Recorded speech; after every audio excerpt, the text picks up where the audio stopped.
Sierra Mist replacement.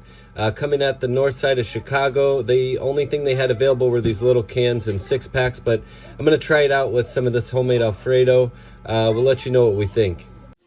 So I filled up this badass Beauty and the Beast vintage cup because I went into beast mode with dinner tonight. Let's fill it up with the Starry. All right, let's give it a go.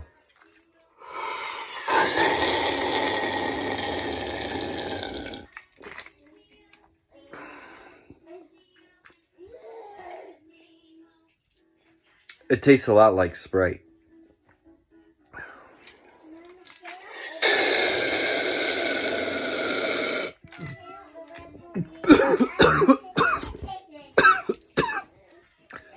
Sprite for sure.